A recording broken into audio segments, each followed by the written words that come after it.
Olá pessoal, sejam bem-vindos. Nesse vídeo nós vamos falar sobre a oferta e a demanda de moedas. Vambora?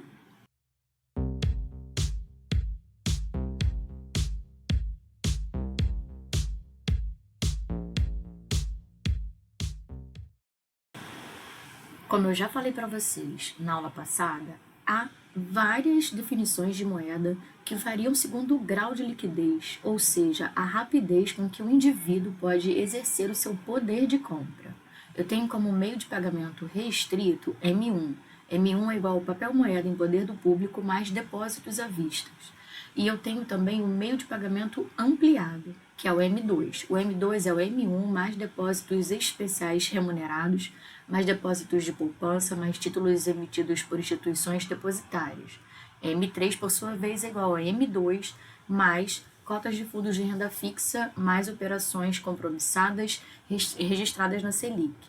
E M4, que é igual a M3 mais títulos públicos de alta liquidez. E assim por diante. Eu também tenho M5, M6, vai de acordo com a liquidez. Quanto menos líquido, ou seja, quanto mais difícil for transformar ele em outra mercadoria, no caso comprar outra mercadoria, mais longe de M1 ele vai estar. Agora vamos falar sobre os bancos e a oferta monetária. Pessoal, a análise a seguir se baseará no conceito de M1 que vimos no slide anterior. Como M1 é igual ao papel moeda em poder do público mais os depósitos à vista nos bancos comerciais, se os bancos influenciam o volume de depósitos, eles afetam a oferta monetária. Logo, os bancos criam moeda. Isso a gente já falou também num vídeo passado. Para entender melhor como os bancos afetam os depósitos bancários, vamos considerar inicialmente que os bancos são obrigados a manter a totalidade dos depósitos em seus cofres na forma de reservas bancárias. Logo, eles não concedem empréstimos, como vocês estão vendo aí na tela, na tabela. Considere um indivíduo que deposita R$100 em um banco e que passa a ter a seguinte situação contábil. Ele tem ativo R$100 de reserva e passivo, que foi o depósito que o agente fez de R$100. Se o banco não pode efetuar empréstimos, não consegue afetar o volume de depósitos. Logo, não cria moeda nessa situação.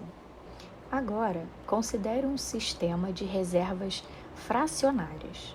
Nesse regime, os bancos mantêm obrigatoriamente como reserva no Banco Central um percentual dos depósitos e o restante pode ser emprestado ou aplicado em títulos, ambos rendendo juros.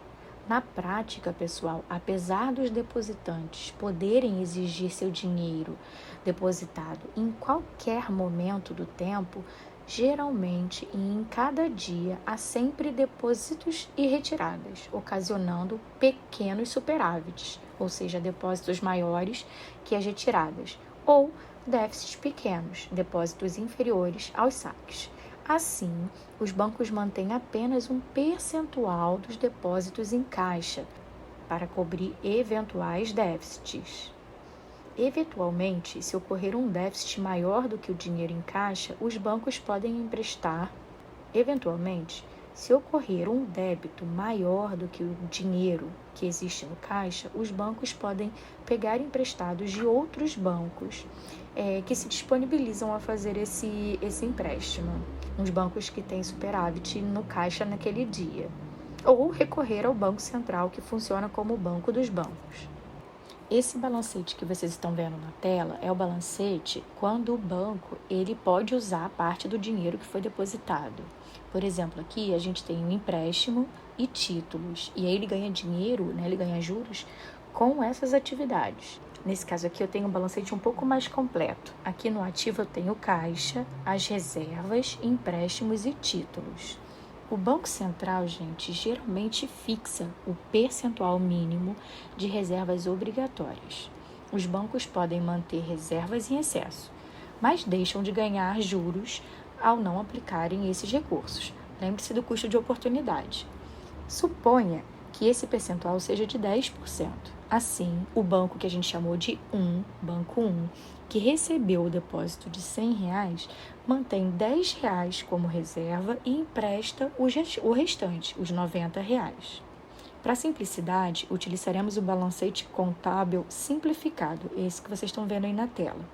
O banco 1 deixou de reserva R$10 e emprestou R$90.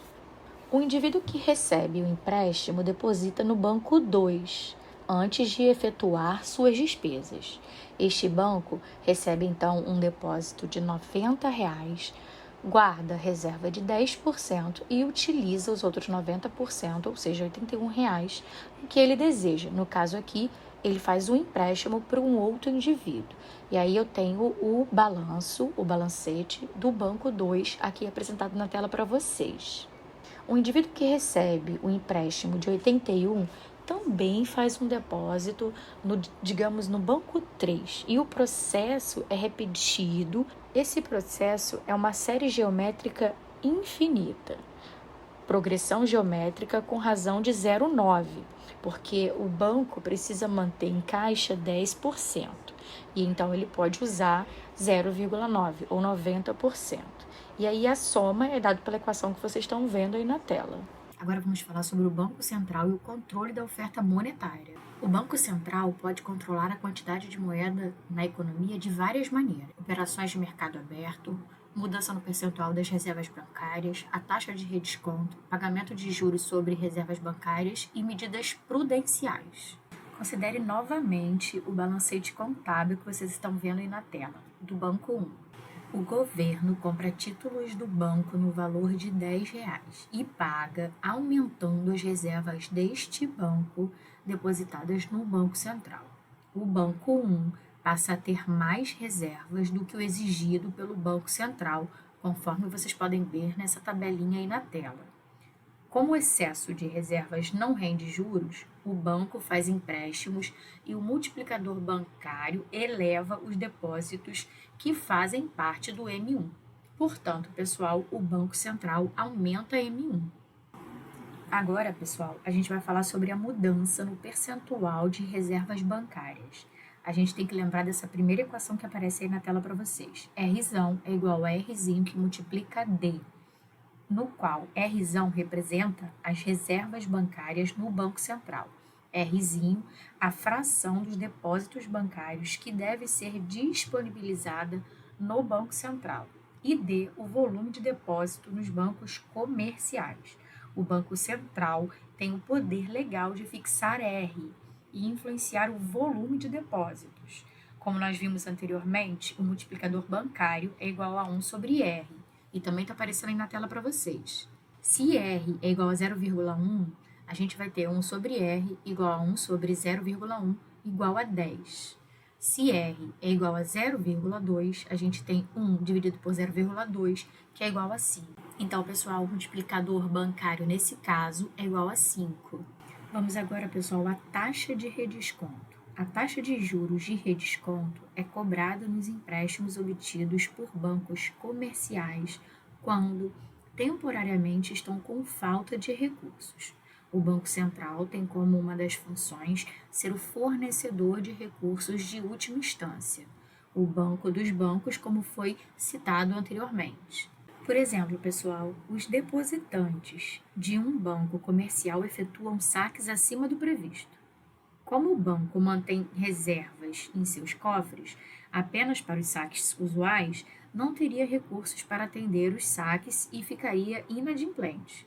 Para evitar essa situação, o banco comercial pede um empréstimo ao Banco Central, que cobrará a taxa de juros do redesconto. Se o Banco Central fixar uma taxa de redesconto mais alta, os bancos comerciais evitarão recorrer a esse empréstimo. Como que eles vão fazer isso? Reduzindo os empréstimos e mantendo mais reservas em seus cofres. Ao reduzir os empréstimos, como vimos antes, diminui a criação de depósitos na economia. Portanto, pessoal, o Banco Central, ao manipular a taxa de redesconto, consegue influenciar o volume de depósitos nos bancos comerciais. Agora vamos falar sobre o pagamento de juros sobre a reserva bancária. Se o governo paga juros sobre reservas bancárias, diminui o interesse dos bancos em fornecer empréstimos, o que diminui o volume de depósitos bancários. Vamos falar agora, pessoal, das medidas prudenciais. O Banco Central tem como função fiscalizar o sistema financeiro de modo a garantir a saúde financeira das instituições. Se um banco comercial fornece empréstimos de forma descuidada, pode enfrentar uma crise e os pagamentos dos empréstimos não serão cumpridos, gerando uma falta de confiança no sistema bancário.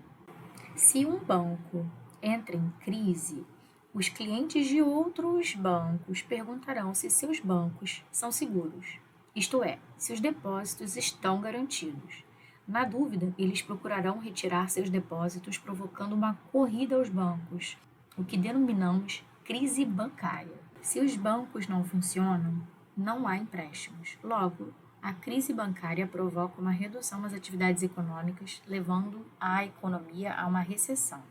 Portanto, pessoal, o Banco Central estabelece um conjunto de regras denominado medidas prudenciais, que os bancos comerciais devem cumprir para fornecer empréstimos.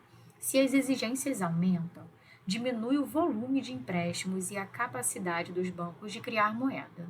Vamos ao multiplicador monetário. Até agora, pessoal, analisamos o volume de depósitos. No entanto, só lembrando, M1 é igual a MP mais D. Resta mostrar como o governo pode influenciar MP. Quando um indivíduo recebe um empréstimo, ele pode manter uma parte em dinheiro, moeda, em suas mãos e o restante como depósito no banco. A escolha, pessoal, depende de vários fatores, tais como a criminalidade, a confiança nos bancos e a tecnologia. Manter dinheiro em casa ou na empresa há o risco de assalto. Assim, é melhor deixar nos bancos como depósitos. Você deposita no banco porque confia que quando for resgatar o dinheiro vai estar disponível. Se há falta de confiança nos bancos, pode ser aconselhável deixar o dinheiro em casa ou na empresa. A evolução tecnológica disponibilizou cartões de créditos, cartões de débitos e caixas eletrônicos, reduzindo a necessidade de manter dinheiro em mãos. Represente por K a proporção entre a moeda mantida em seu poder e o valor do depósito bancário. Então, Kzinho é igual a MP dividido por D. Então, MP é igual a Kzinho que multiplica D. Usualmente, pessoal, K é estável, determinada pelos fatores citados anteriormente, que se alteram muito lentamente. Então, pessoal, podemos definir M1 da seguinte forma: M1 é igual a K que multiplica D mais D, ou M1 é igual a K mais 1 que multiplica D. Vamos falar agora, pessoal, da demanda de moeda M1 para transações. Se perguntarmos para alguém quanto é a sua demanda por moeda, provavelmente ele responderá que é infinita, ou pelo menos que deseja uma grande quantidade de dinheiro. Não é esta a questão que será analisada aqui nessa aula. Nessa aula, entende-se como demanda de moeda a quantidade de moeda que o indivíduo ou empresa mantém na forma de M1. Um indivíduo que tem uma determinada riqueza, digamos R$ 10.000, poderia aplicá-la em vários ativos financeiros, tais como a poupança, que rende juros, ações que podem se valorizar ou desvalorizar e rendem dividendos, o ouro ou dólar, que pode se valorizar ou desvalorizar. No entanto, uma parcela da sua riqueza é mantida na forma de M1, que não rende juros. Por que alguém manteria uma parcela de sua riqueza em um ativo que não rende juros? Para manter o foco na análise, vamos simplificar e supor que o indivíduo tem duas escolhas para aplicar a sua riqueza: títulos ou M1, moeda. Para facilitar o raciocínio, suponha que há títulos de qualquer valor desde R$ 1. O custo de oportunidade de manter a riqueza em forma de moeda é deixar de ganhar os juros que obteria se aplicasse nos títulos. A mesma pergunta pode ser feita a você. Por que você, caro aluno, mantém moeda consigo? Veja no seu bolso agora, ou bolsa. Há moedas? Há dinheiro? Por que você não aplicou em títulos que rendem juros? Por que precisamos de moeda para comprar bens e serviços? Pois os vendedores não aceitam títulos. Portanto, pessoal, precisamos manter pelo menos uma parte da nossa riqueza na forma de moeda, para fins de transação. Então, por essa razão, mantém-se moeda. Essa razão para manter moeda é denominada demanda de moeda para transação ou preferência por liquidez. Vamos ilustrar, pessoal, a demanda de moeda para transação por meio de um exemplo. Suponha um indivíduo que tenha um salário de R$ 1.200 depositados em uma conta bancária, sempre no primeiro dia do mês, e que os bancos oferecem a oportunidade de aplicar em títulos com rendimento de juros por dia. Se no primeiro dia de cada mês ele fizesse todos os seus gastos, não precisaria manter moeda. Na realidade, as pessoas recebem em um determinado dia do mês, mas gastam ao longo do mês. Não há sincronização temporal perfeita entre a renda e os gastos. Diante dessa situação, pessoal, este indivíduo pode escolher quanto do seu salário ele manterá na forma de moeda e quanto seria aplicado em títulos. Diante dessa situação, pessoal, esse indivíduo pode escolher quanto do seu salário ele manterá na forma de moeda e quanto seria aplicado em títulos. Vamos considerar a seguinte situação: ele ganha R$ 1.200 por mês para 30 dias de consumo. Digamos que esse indivíduo gasta R$ 40 por dia. A gente pode olhar a renda mensal e os gastos dele nesse gráfico que aparece na tela para vocês. Nesse caso, pessoal, o saldo médio de depósito bancário é de R$ 600, 1.200 no início do mês, mais zero no final do mês, dividido por 2. Nesse outro gráfico aqui, pessoal, vocês podem ver o saldo médio bancário, ou seja, é o saldo em M1 desse indivíduo do nosso exemplo. Esse indivíduo está deixando de ganhar juros se mantém moeda no valor de R$ 600 na forma de depósito bancário. O que ele poderia fazer para evitar essa perda? Há alguma estratégia que ele poderia adotar para reduzir essa perda? Como tem R$ 600 em média por mês depositado no banco, o indivíduo poderia adotar a seguinte estratégia. Ao receber o salário de R$ 1.200 no primeiro dia do mês, ele compra um título de R$ 600 e deixa em depósito à vista 600. Todo dia ele gasta R$ 40, passando um cheque. No dia 15, ele vai ao banco e vende o título, obtendo os juros correspondentes ao período aplicado. A partir do dia 16, ele gasta novamente R$ 40 por dia para pagar suas despesas. No final do mês, ele obteve um ganho equivalente aos juros recebidos. O saldo médio bancário, devido a este procedimento, diminui para R$ 300, conforme vocês podem ver nesse gráfico. Se reduzir o saldo médio dos depósitos à vista no banco e aplicar uma parte do salário em títulos é lucrativo, o indivíduo pode pensar em estratégias para reduzir ainda mais o saldo médio e aplicar uma maior parte do seu salário em títulos. O indivíduo poderia manter no primeiro dia do mês R$ 400 em depósitos à vista e comprar 2 títulos de R$ 400 cada. No dia 10, se ele gasta R$ 40 por dia, o saldo em conta corrente no banco se tornará nulo. Então, ele vende um título de R$ 400 e deposita em sua conta. No dia 20, ele vende o segundo título. No final do mês, o saldo médio em depósitos à vista atingirá R$ 200 e terá um ganho com juros maior ainda. Se esse procedimento for levado adiante, o indivíduo minimizará o saldo médio em conta corrente se no primeiro dia do mês manter R$ 40 em depósito à vista e comprar 29 títulos no valor de R$ 40 cada. Todo dia ele vai ao banco e vende um título e deposita em sua conta corrente para cobrir os gastos do dia. No final do mês, ele obterá os maiores juros possíveis. Essa última estratégia é a melhor, não? Pensem comigo. Não, porque ir ao banco e vender títulos tem um custo de transação. Este custo corresponde ao valor do tempo gasto para ir ao banco, mais as taxas pagas pela venda dos títulos. Então, qual é a estratégia ótima, caro aluno? Bom, a estratégia ótima deverá considerar o benefício marginal versus o custo marginal de aplicar em títulos. O benefício marginal de aplicar R$ 1 em títulos são os juros ganhos. O custo marginal é o custo da transação que envolve a compra e a venda de títulos. Portanto, caro aluno, deve haver uma quantidade ótima de depósitos bancários em que o benefício marginal é igual ao custo marginal. Pensem comigo agora como a taxa de juros influencia a quantidade ótima de moeda desejada pelo público. Se a taxa de juros aumenta, o benefício marginal aumenta. Assim, o indivíduo estará disposto a comprar mais títulos, incorrendo em maior custo marginal até igualar ao benefício marginal. Portanto, pessoal, a quantidade de moeda desejada pelo público diminui. Se a taxa de juros cai, ocorre o contrário.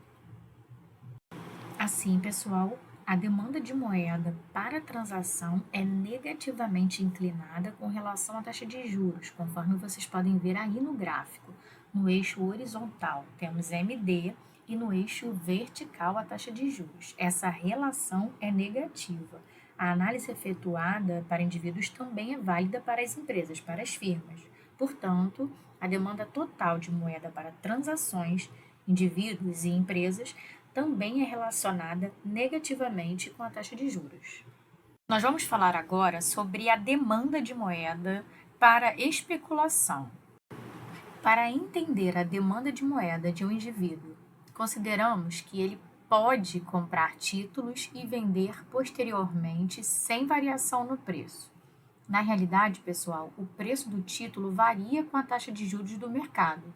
Logo, ele pode obter um ganho de capital se o preço do título aumenta e uma perda de capital se o contrário ocorre. Suponha, pessoal, que uma empresa ABC emite no dia 1º de janeiro de 2019 um título com prazo de 15 anos, um título com valor de face de R$ 1.000 e cupons, ou seja, pagamentos que rendem R$ 100 por ano. O indivíduo que comprou esse título pagando R$ 1.000 recebe R$ 100 a cada ano, o que equivale à posse de um ativo financeiro que proporciona um rendimento equivalente a uma taxa de juros de 10% ao ano. Agora, pessoal, suponha que agora em 2020 a taxa de juros de mercado aumentou para 20% e o portador do título precisa vender o título. Qual é o preço de venda desse título? O eventual comprador do título pensará na seguinte forma: quanto preciso aplicar para obter um rendimento de R$ 100 ao ano quando a taxa de juros vigente é de 20%? A resposta é R$ 500. Portanto, pessoal, por um título que rende R$ 100 ao ano, ele estará disposto a pagar no máximo R$ 500. O preço do título nesse exemplo caiu de R$ 1.000 para R$ 500, quando a taxa de juros aumentou de 10% para 20%. Assim, há uma relação inversa entre a taxa de juros e o preço do título. O que acontece com a demanda de moeda se o indivíduo acredita que a taxa de juros vai aumentar? O indivíduo, ao dividir a riqueza entre títulos e moeda, levará em conta as expectativas futuras da taxa de juros. Se ele acredita que irá aumentar, ele preferirá manter a riqueza na forma de moeda para evitar a perda de capital. Se ele espera que irá cair, ele aplicará em títulos na expectativa de obter um ganho de capital. Na prática, pessoal, ele comparará a taxa de juros vigente com a taxa de juros normal. Se a taxa de juros está acima da, entre aspas, normal, ele espera que essa taxa cairá. Se a taxa de juros estiver abaixo da taxa, entre aspas, normal, ele espera que subirá. Note, caro aluno, que o que ele espera que irá acontecer com a taxa de juros nem sempre efetivamente acontecerá. Portanto, ele está especulando sobre a taxa de juros futuras. Por isso, a posse da moeda nesta condição é denominada demanda de moeda para especulação. Temos a renda nominal e a demanda de moeda. Aqui, pessoal, a gente precisa relembrar que o PIB nominal é igual à despesa nominal, que é igual à renda nominal. A despesa nominal, pessoal, é igual ao somatório do produtório, preço vezes quantidade, que a gente chama de renda nominal. Se as pessoas, pessoal, retêm moedas para poder efetuar despesas, a demanda de moeda depende da renda nominal. Se a renda nominal aumenta, é necessário ter uma maior quantidade de moeda. E se cai, menor quantidade de moeda é necessária. Agora a gente vai falar sobre a demanda total de moedas. A função de demanda de moeda pode ser representada pela forma que vocês estão vendo aí na tela. A demanda de moeda é uma função da taxa de juros e de Y, ou seja, do PIB. O gráfico que vocês estão vendo na tela apresenta a demanda de moeda.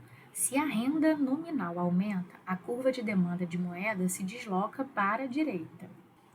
Note que o aumento da renda nominal pode ser devido ao aumento de preços, ao aumento na quantidade ou em ambos. Os determinantes da demanda de moeda podem ser resumidos da seguinte forma. Primeiro, taxa de juros. A variação da taxa de juros altera a quantidade demandada de moeda com deslocamentos sobre a mesma curva de demanda de moeda. E a renda nominal. Mudanças na renda nominal deslocam a curva de demanda de moeda para a direita ou para a esquerda. Agora a gente vai falar sobre a taxa de juros de equilíbrio. A taxa de juros é determinada pela oferta e demanda de moeda, também conhecida como mercado monetário. A quantidade ofertada de moeda é determinada pelo Banco Central, por meio do controle das reservas bancárias, como já vimos. Assim, pessoal, a curva de oferta de moeda não depende da taxa de juros, como pode ser visto no gráfico que é apresentado aqui para vocês agora.